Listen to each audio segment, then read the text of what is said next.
25. It's not like, they had cell phones and everything.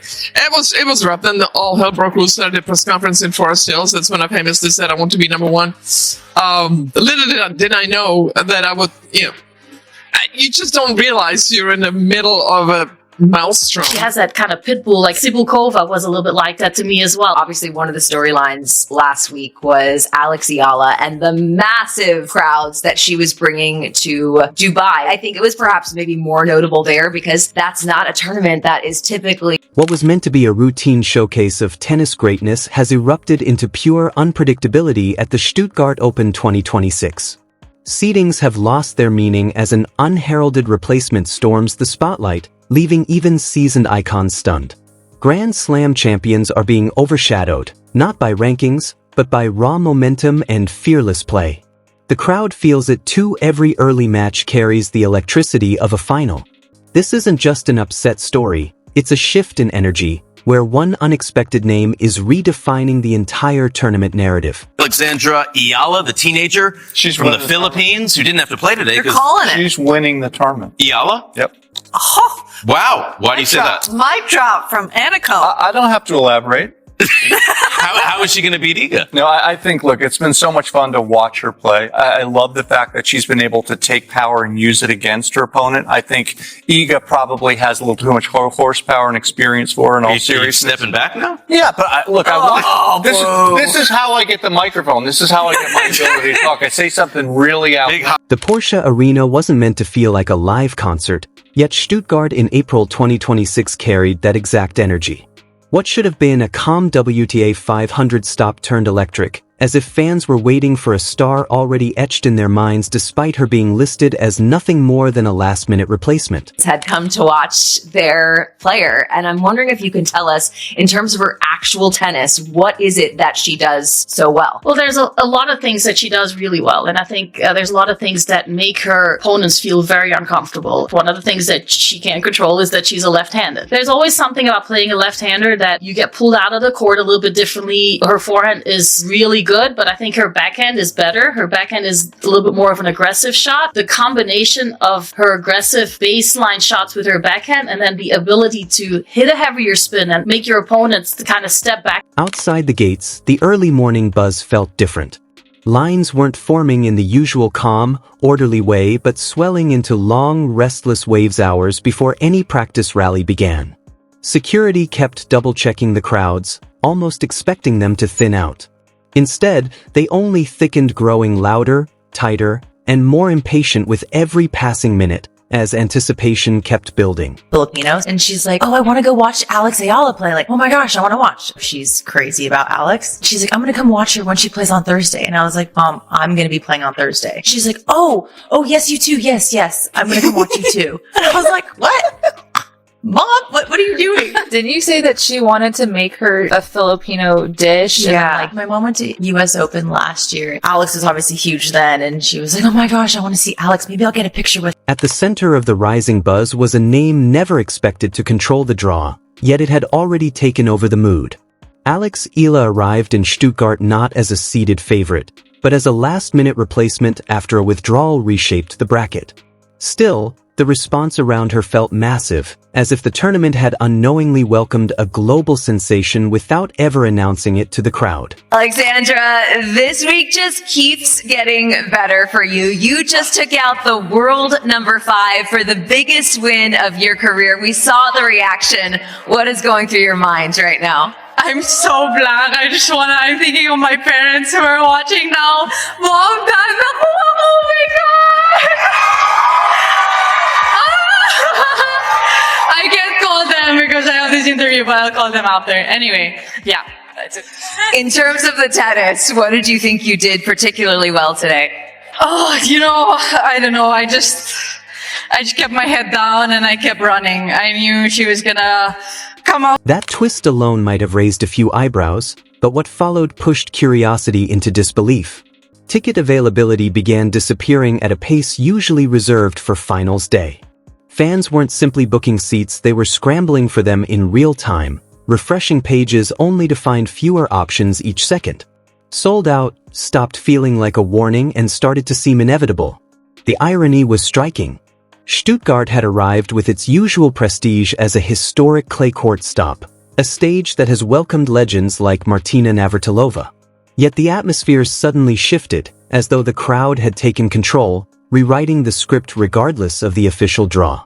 The Stuttgart Open, long known as the Porsche Tennis Grand Prix, has always stood for elite competition.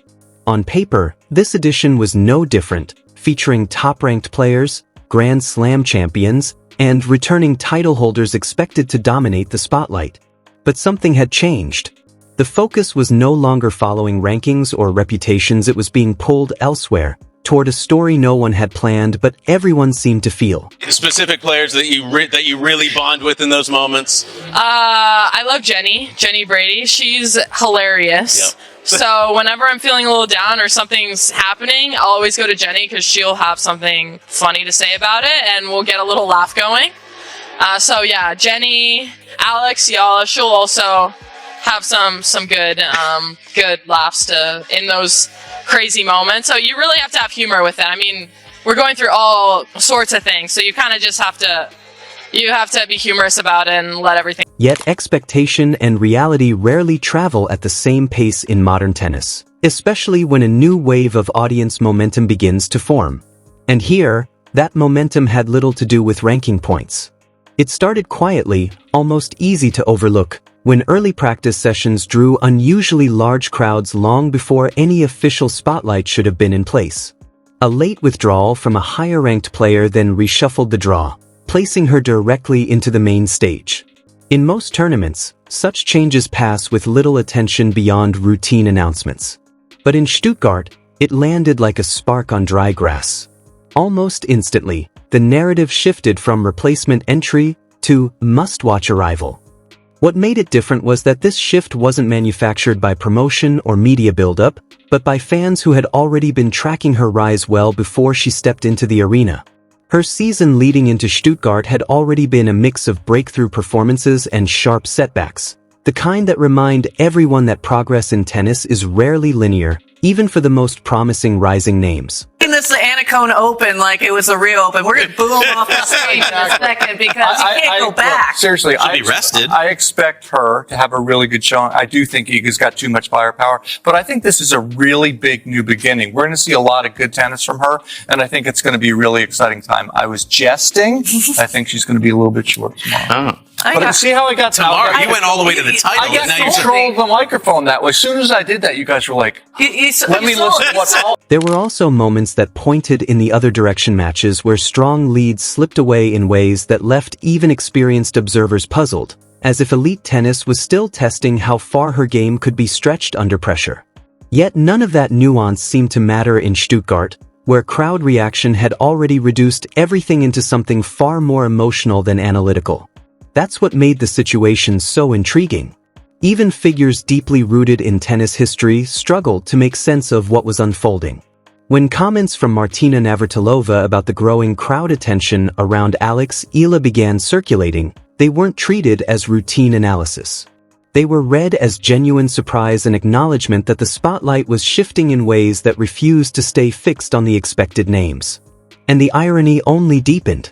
While organizers and officials often try to predict audience behavior through rankings, seedings, and marquee matchups, what happened in Stuttgart was being driven by something less controllable, a mix of diaspora energy, digital reach, and the emotional pull of representation that turned curiosity into full-scale engagement. You are the first woman from the Philippines to defeat a Grand Slam champion, also the first woman from the Philippines to defeat a top 10 player in the last 35 years. What does this mean not only for you and your family, but for your whole country? You have to ask the country. I don't know. What do you think? I feel like, growing up, it was tough because you didn't have anyone from where you're from to pave the way. And of course, you had many people to look up to around. Filipino fans, in particular, transformed the arena into something closer to a traveling home base, arriving in numbers that made even early round matches feel like headline occasions. Their presence was anything but passive. It came with coordinated chants, constant energy, and a level of emotional investment that turned every rally into a collective experience rather than a quiet exchange between two players. At certain points, the demand grew so overwhelming that organizers were forced into difficult adjustments, confronting walkways packed with supporters who could not secure entry, even as matches inside carried the atmosphere of far bigger stages. The pattern had been noted before, not by marketing teams, but by experienced voices like Martina Navratilova, who recognized early signs of a broader scheduling and demand imbalance where audience interest was beginning to outpace logistical planning. Yet even with those observations, Stuttgart still found itself reacting in real time rather than anticipating what was coming next. On court, the sporting picture only added to the tension. Eala was not placed into a comfortable section of the draw. Instead, she found herself surrounded by established names, including Grand Slam champions and proven clay court specialists, meaning every round carried the potential for immediate escalation. One early matchup in particular heightened anticipation, setting up the possibility of facing a top-seeded opponent before even reaching the quarterfinal stage.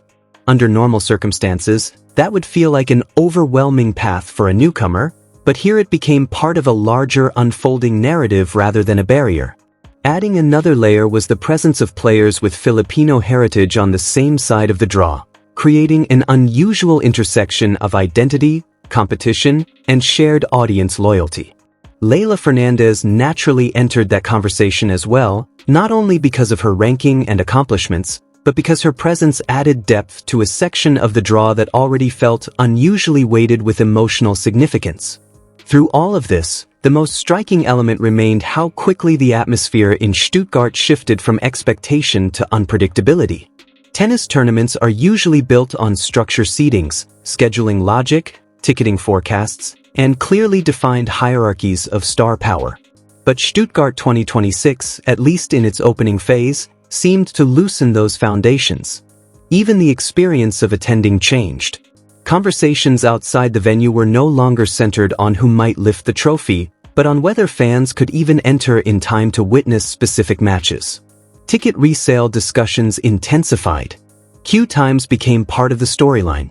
Attendance itself started to feel like a competition of its own, unfolding alongside the tournament rather than simply supporting it. Eala, you got to play doubles with her recently at Indian Wells. What's the experience like being on the court with all of her fans around? And then they're cheering for you too now. I know, it's amazing. I told her that. I was like, dude, I'm so excited for this doubles because I'm about to have like the most support I've ever had for a tennis match. So I know they're there for her, but I love the Filipino fans too, and I feel a little bit adopted when I play doubles with her, so love you guys. Inside the arena, that pressure created an atmosphere far louder than typical early round conditions. Every point drew reactions usually reserved for semifinals, and the psychological impact on players was hard to miss. Even the practice courts began attracting growing crowds, following Eala's movements between sessions as if tracking a touring performance rather than a standard tournament schedule. Through it all, one question lingered without ever being answered. Was this simply a temporary surge driven by momentum and curiosity, or the start of a deeper shift in how audience influence shapes women's tennis? Because if Stuttgart is any indication, the weight of expectation is no longer fully controlled by organizers, commentators, or historical precedent. That is where the tension now sits suspended between what the draw predicts and what the crowd demands, between what the sport planned and what the audience has already decided. Stuttgart was never supposed to be defined by a replacement entry. Yet somehow, the entire narrative has begun to bend around her presence, reshaping the tournament in real time. Out of the 2026 Australian Open, where there were extraordinary scenes this morning as Filipino player Alexandra Eala was greeted by hundreds of Filipino fans during her practice session out the back of Melbourne Park.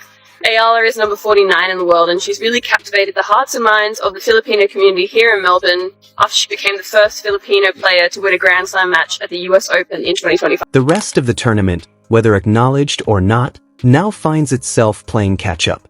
On paper, nothing in the schedule has changed. Yet inside the Porsche Arena, everything feels subtly rewritten, as if Stuttgart has slipped into a parallel version of itself where expectations no longer align with the noise rising from the stands. Every warm-up session carries a different kind of tension.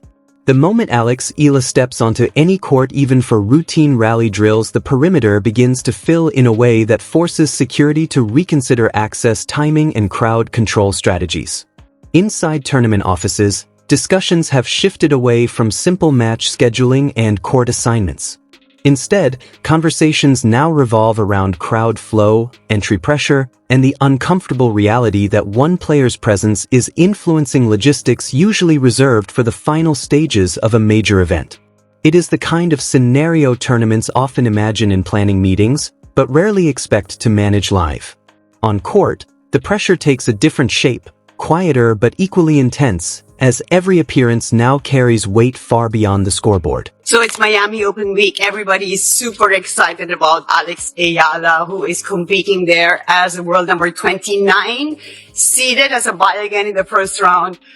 I am so thrilled to be able to have spoken to Matthew Futterman, who is an award-winning journalist who has been covering tennis for a long time for The Athletic, which is the sports division of the New York Times, and to hear all the things that he said about Alex in terms of her impact for the sport of tennis globally. And yet, the most interesting shift is not confined to Stuttgart alone but is echoing across the wider tennis ecosystem. Analysts who once framed Eala's rise as a simple breakthrough story are now describing something more layered, not just potential but measurable impact, not just results, but reach. The numbers emerging from her matches are beginning to resemble established elite-level draw patterns rather than those of a typical emerging player. This is where earlier observations from Martina Navratilova begin to resurface not as isolated praise, but as early recognition of something structural. The idea that certain players do not merely enter tournaments, they reshape them. Not through ranking alone, but through the kind of attention that forces organizers to reassess assumptions long taken for granted. Stuttgart now finds itself inside that adjustment phase. The irony is that Eala's presence, combined with the intensity surrounding her, amplifies everything she does on court. Each point carries a kind of audible tension that spills into the next, turning matches into continuous emotional momentum rather than discrete sequences of play. That is what makes Stuttgart increasingly unpredictable. Tournaments are usually built on stability seedings holding firm, attention distributed across marquee matches, and interest spreading evenly across courts. Here, however, attention is concentrating in unusual ways, bending the natural flow of the event and subtly reshaping how the tournament unfolds in real time. Well, Alex, it's no secret that you have an insane amount of fan support. I think we've all seen that. I got to experience that playing you last year at Miami Open when it was your breakout tournament and I'm playing like at home. And I was like, why is nobody cheering for me? Like literally not one person in center court, like night match. And so I think since then though, now we know that you tend to pack a stadium. You're the highest ranked Filipino in WTA history. When did you first have the feeling when you were playing in like a full stadium, now that you've played in many, that you're like, wow, I'm kind of famous? I didn't want to believe it at first because I feel like because I had a couple, especially this past year when I play in the big tournaments, like the Filipinos. The next rounds only intensify that pressure, because every possible matchup involving her now carries a different kind of weight, not only competitive difficulty, but heightened audience expectation. A rising opponent in her path no longer represents just a sporting test. These encounters begin to feel less like routine tournament progressions and more like cultural moments unfolding inside a tennis event. If she does not advance, the narrative does not fade. It shifts instead into analysis, into discussions about pressure, scheduling, and whether the sport is equipped to balance emerging popularity with elite-level competition. The focus moves beyond results and toward a larger question of what happens when audience energy begins to outgrow the structures designed to contain it. Meanwhile, Eala continues to walk into arenas that feel increasingly familiar to the crowd yet increasingly unfamiliar to the system attempting to organize them. At this stage, Stuttgart is no longer simply hosting matches. It is managing momentum that refuses to behave like a standard tournament storyline. And the longer it continues, the clearer it becomes that what is unfolding is not a sudden surprise. but a pattern reaching its most amplified and visible stage.